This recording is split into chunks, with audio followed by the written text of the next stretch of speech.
성도 여러분, 한 주간 평안하셨습니까? 네, 너무나도 아름다운 선율로 하나님께 영광 돌려주시는 장로님 감사드립니다.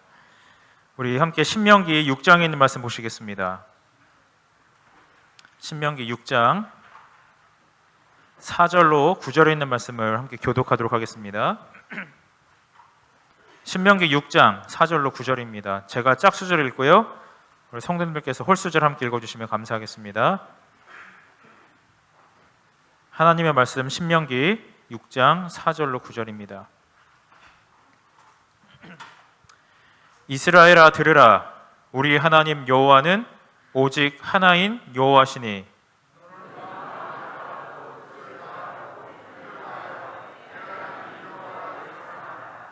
오늘날 내가 내게 명하는 이 말씀을 너는 마음에 새기고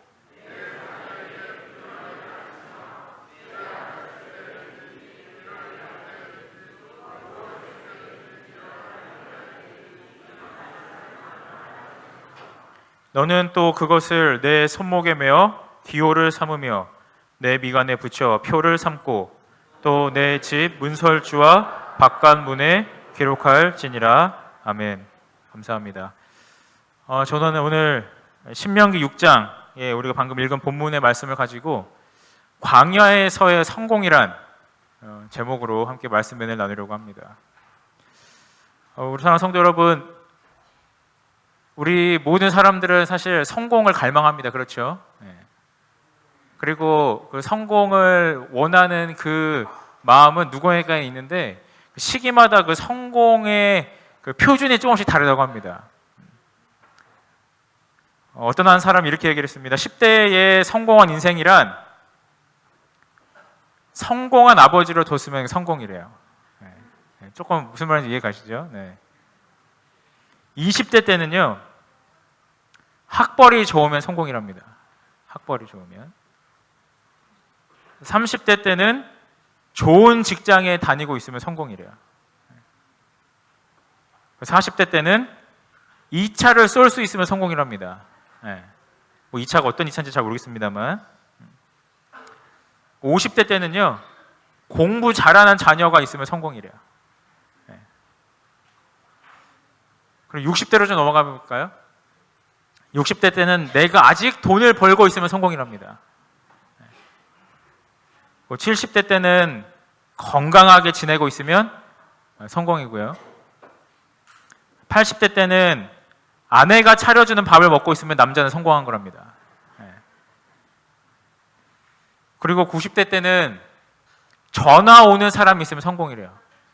나에게 연락을 주는 친구나 누가 이 사람이 있다는 것 자체가 굉장한 일이라는 것이죠. 마지막으로 100세 때의 성공은 아침에 눈을 뜨면 성공이래요. 사람이 이 세상을 살면서 정도의 차이는 있겠고 또 높이의 차이는 있겠지만 사실 누구나 성공을 하기를 원합니다. 그래서 때로는 이 사람들이 우리의 인생을 산에 오르는 것과 비유를 할 때가 많이 있습니다. 그렇지 않습니까?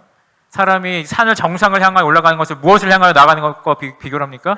성공을 향하여 나아가는 것과 비교를 합니다. 그래서 우리의 삶이 올라갈 때가 있으면 내려갈 때도 있고요. 그리고 오르고 오르면 오르지 못할 산도 없겠다라는 이런 산을 두고 우리 인생을 두고 이런 여러 가지 말들이 있습니다. 그리고 내 자리에서 정상에 서는 것을 인생의 성공이라고 생각하고 그것을 얻기 위하여 그것을 쟁취하기 위하여 많은 우리 젊은 학생들과 청년들과 우리 모든 사람들이 달려가곤 합니다. 그러나 성경은 참 아쉽다고 표현해야 될까요? 이 산의 정상에 오르는 방법에 대해서 우리에게 알려주지 않습니다. 한 사람은 이렇게 얘기했습니다. 젊었을 때는요, 20대, 30대까지는 우리의 인생이 마치 산을 오르는 것과 같다고 생각을 하고 지냈대요. 근데 40을 넘기고 50을 넘기고 이제 60을 넘기다 보니까 인생이란 산을 오르는 것보다는 광야를 지나는 것과 같다는 건 생각을 하게 됐다는 거예요. 이런 광야는 뭐가 없습니까? 길이 보이지 않아요. 길이 보이지 않는다는 것은 어디로 갈지 모르고 앞에 도대체 무슨 일이 있을지 모르고 삶을 헤쳐나간다는 거예요. 그런 의미에서 봤을 때 길이 있고 올라가다 중간에 길을 모르겠으면 내려올 수 있는 산보다는 한 번 시작하여 광야로 들어간 이상 백할 수 없는, 한 번 광야로 발을 디딘 이상 길이 보이지 않는 그런 광야 같은 삶이 마치 우리의 삶이 아닌가라는 생각을 한다는 것입니다. 그래서인지 성경은 우리에게 산의 정상에 오르는 방법에 대해 우리에게 설명하지 않습니다. 그러나 성경은 우리에게 무엇을 설명하냐면 어떻게 광야길을 우리가 무사히 지나갈 수 있는지, 어떻게 우리가 하나님께서 약속하신 그 가나안 땅에 우리가 도달할 수 있는지에 대해 설명을 하고 있습니다. 맞습니까? 다시 말하자면 성경에서 말하는 성공이란 인생의 정점에 올라가는 것이 아니라 광야를 지나 가나안 땅에 들어가는 것이 성공이라고 성경은 이야기하고 있습니다. 그래서 저는 오늘 이 이스라엘의 이야기, 그 중에서도 이 신명기에 나타나는 여러 가지 이 교훈들을 우리가 살펴보는 것은 이 광야의 삶을 지나는 우리에게 굉장히 큰 교훈이 된다고 생각합니다. 아시다시피 신명기는 이 광야를 거의 다 지나온 사람들의 이야기지 않습니까? 광야에서 잔뼈가 굵고 자신의 모든 인생을 헌신한 이 모세의 이 정말 이 헌신의 마음이 담긴 설교지 않습니까? 그러므로 오늘 우리가 이스라엘의 백성들이 먼저 걸어간 그 광야의 길, 그리고 모세가 그들을 향하여 먼저 그들을 앞서가면서 인도하였던 그의 진심 어린 사랑을 글로 표현한 이 신명기의 말씀을 우리가 전해 듣는 것은 이 사막에서, 광야에서 마치 나침반을 진 것과 같은 그러한 우리에게 굉장히 유익한 말씀이 아닌가 저는 생각을 하게 됩니다. 저는 오늘 이 시간을 통해서 하나님께서 광야를 지나고 있는 우리 모두에게 지혜와 용기와 그리고 은혜를 허락해 주시기를 간절히 기도합니다. 여러분 아시다시피 이 이스라엘 백성들이, 유대인들이 이 세상 사람들로부터 존경을 받는 것은 여러 가지 이유가 있습니다. 뭐 노벨상도 있고 교육 관련한 것도 있고 뭐 전 세계 재정을 뒤흔드는 여러 가지가 있습니다만 그 가운데 그 모든 것들을 아우르는 하나의 그 원리가 있다면 교육을 둘 수 있을 것입니다. 많은 사람들이, 그리고 많은 학부모들이 이 유대인들의 이 학습법, 소위 뭐 하브루타라든가 그런 것들을 놓고 많이 공부를 하기도 하고 또 상당한 또 열정으로 또 그것들을 또 습득하기도 합니다. 그러나 실제로 우리가 성경을 읽다 보면 그 중에서도 특별히 신명기서를 우리가 묵상하다 보면은요 매우 단순하다는 것을 우리가 알게 됩니다. 모세가 광야를 지나 약속의 땅으로 인도하고자 하면서 이스라엘 백성들에게 권면하였던 것, 그리고 자녀를 양육함에 있어서 무엇이 가장 중요한 것인지에 대해서 설명한 것은 매우 단순하고 매우 확실한 것이었습니다.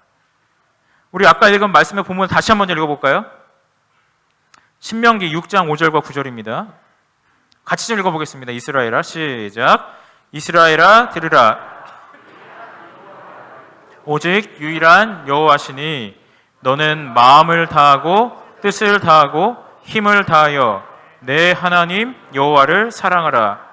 오늘 내가 내게 명하는 이 말씀을 너는 마음에 새기고 내 자녀에게 부지런히 가르치며 집에 앉았을 때에든지 길을 갈 때에든지 누워 있을 때에든지 일어날 때에든지 이 말씀을 강론할 것이며 너는 또 그것을 내 손목에 메어 기호를 삼으며 붙여 표로 삼고 또 내 집 문설주와 바깥문에 기록할지니라. 아멘. 이 신명기서를 읽으면서요, 이 모세가 이스라엘 사랑하는 백성들과 잠시 후면 그들을 떠나야 할 것을 분명하게 인식한 상황에서 이 말씀을 전하면서 모세는 그들의 후세대들, 자녀들을 양육함에 있어서 사실은 뭐 하부르타니 뭐 어떠한 다양한 뭐 교육 기법을 설명하지 않았습니다. 하나님의 말씀을 통하여 하나님을 마음을 다하고 뜻을 다하고 힘을 다하여 여호와를 어떻게 하고요? 사랑하고, 하나님의 말씀을 어디에 새기고요? 마음에 새기고, 집에 앉았을 때든지 길을 갈 때든지 누웠을 때든지 심지어 일어날 때든지 언제든지 말씀을 뭐 하고요? 말씀을 나누고요. 또 그것을, 여기서 말하는 그것은 무엇일까요? 하나님의 말씀이죠. 하나님의 말씀을 내 손목에 메어 기호를 삼고 미간에 붙여 표로 삼고, 심지어는 문설주와 바깥문, 그 문을 들어갈 때마다 나올 때마다 뭐라는 거예요? 말씀을요? 묵상하고 강론하는 것입니다. 신명기서를 묵상하면 묵상할수록 후세대들의 성공을 위하여 모세가 권면하는 것은 매우 단순합니다. 이와 똑같은 내용들이 반복되고 있습니다. 어떻게 해야 자녀들이 더 좋은 성적을 얻을 수 있고, 어떻게 해야 내 자녀가 더 좋은 학벌을 가지고 올 수 있고, 어떻게 해야 내 자녀가 더 좋은 직장에 가서 더 많은 돈을 벌 수 있고 하는 것에 대해서 모세는 전혀 관심이 없어요.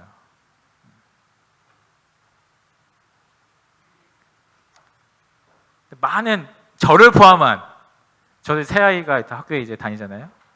근데 저를 포함한 모든 그리스도인 학부모들도 뭐로 나눕니까? 신앙을 통하여, 하나님을 믿는 이것을 통하여 내 자녀가 형통하길 바라요. 근데 이 형통함이 모세가 이스라엘을 향하여 바랬던 그 형통함과 내가 내 자녀를 향하여 원하는 형통함이 방향이 다르다는 데 문제가 있는 것입니다. 방향이 달라요. 왜 모세는 내가 원하는, 오늘날 학부모들이 원하는 그런 성공적인 삶을 살 수 있는 그 방법에 대해서는 전혀 언급하지 않았을까요? 당시에는 마땅한 대학도 없었고 경제 논리가 지금과 달랐기 때문일까요? 저는 한 책을 좀 한 분으로부터 소개를 받고 읽으면서 굉장히 감동이 되는 한 구절이 있어서 한번 소개를 드립니다. 같이 읽으면 좋을 것 같습니다. 광야를 지날 때는 시작. 광야를 지날 때는 황금이 아니라 생수를 달라고 기도해야 한다. 케이크가 아니라 만나를 달라고 기도해야 한다. 곡간을 채워달라고 기도하는 것이 아니라 일용할 양식을 달라고. 광야에서는 황금보다 귀한 것이 생수다. 광야에서는 황금을 팔아서라도 생수를 사야 한다. 광야를 지나는 사람들에게 가장 필요한 것은 황금이 아니라 생수인 것이다. 그런데 광야를 지나면서도 생수를 구하는 사람은 많지 않다.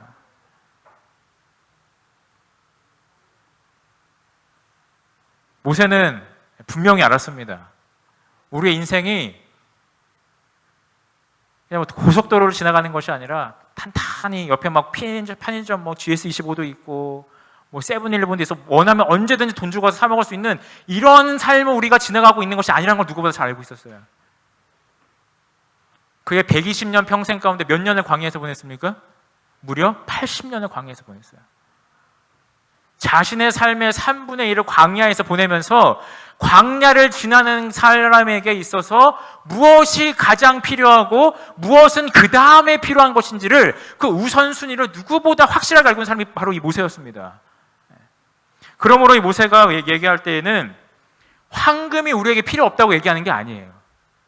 돈이 우리에게 필요 없다고 얘기하는 것이 아닙니다. 그러나 그것이 뭐는 아니라는 거예요? 첫 번째는 아니라는 겁니다.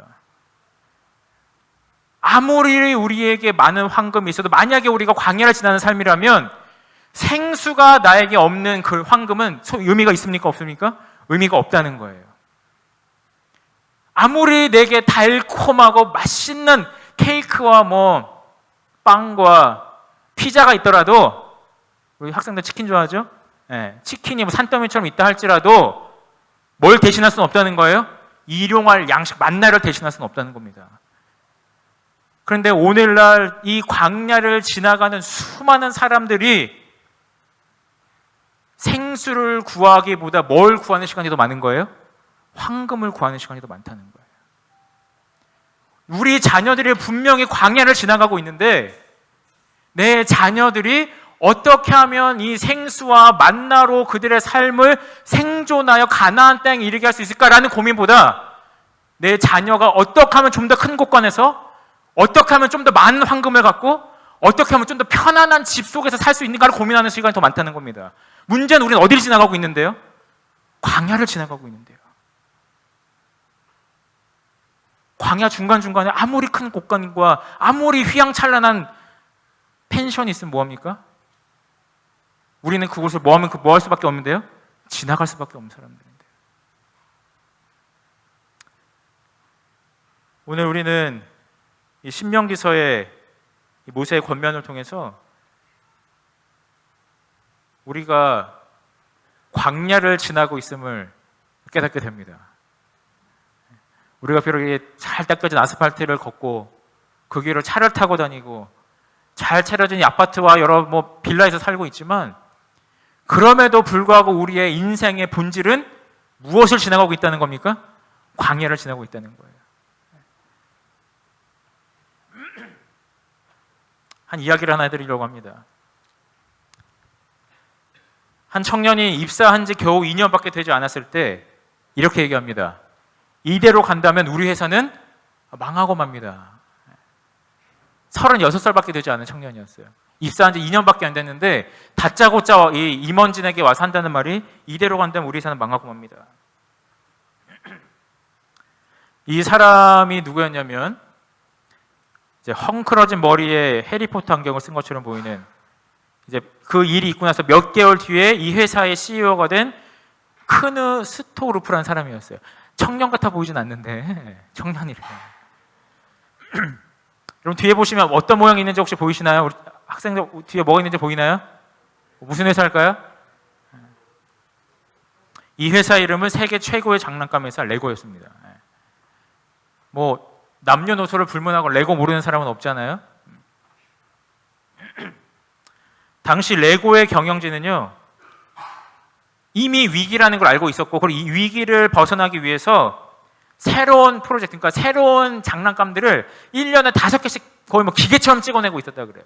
그래야 이제 뭐 할 수 있으니까요? 팔 수 있으니까. 이것은 전례 없는 혁신이었고 그 결과 레고의 그의 매출은 30%가량 줄어들었습니다. 1년에 5개씩 막 이렇게 새로운 장난감들 쏟아냈는데 그럼에도 불구하고 30%의 매출이 줄었고 1,830억 원의 손해가 매년 생기기 시작했어요. 그래서 회사는 파산을 내버렸습니다. 그때 아까 그 청년이 이름도 참 어려운 그 청년이 뭐가 된 거예요? CEO가 된 거예요.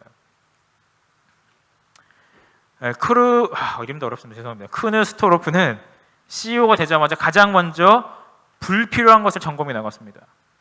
14,200개의 블록 중 쓸모없는 블록 절반을 없애고요.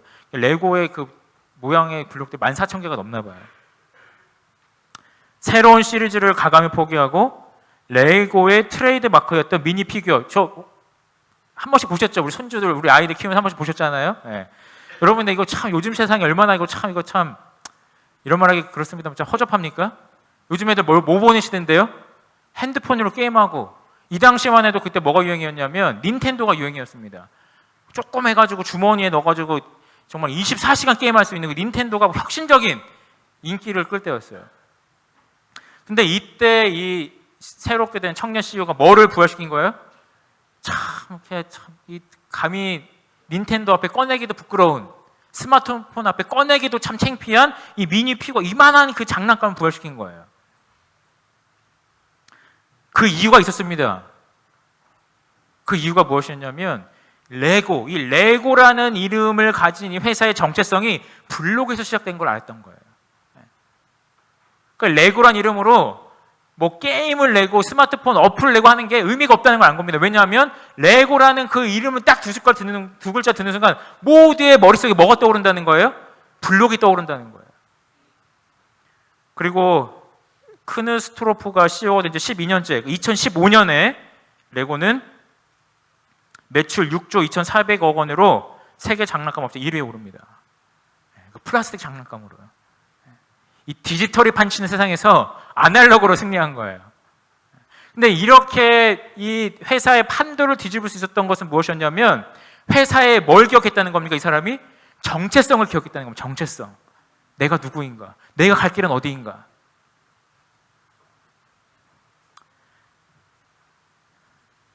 사랑하는 성도 여러분, 오늘 우리의 정체성은 무엇인지 우리가 생각해 볼 필요가 있습니다.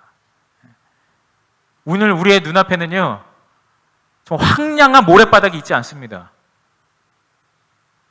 하나님께서 만나를 내려주지 않으면 살아갈 수 없는 그런 메마르고 건조한 사막을 우리는 살아가고 있지 않아요. 그러다 보니까 우리는 자꾸 뭘 잊어요? 내가 광야를 지나가고 있는 나그네란 사실을 너무나도 쉽게 잊어가는 이 세상 속에서 우리가 살아가고 있는 것입니다. 사탄은 그리고 그래서 교묘하게 우리의 삶 가운데서 계속해서 너는 광야를 지나가고 있지 않다고 얘기를 합니다.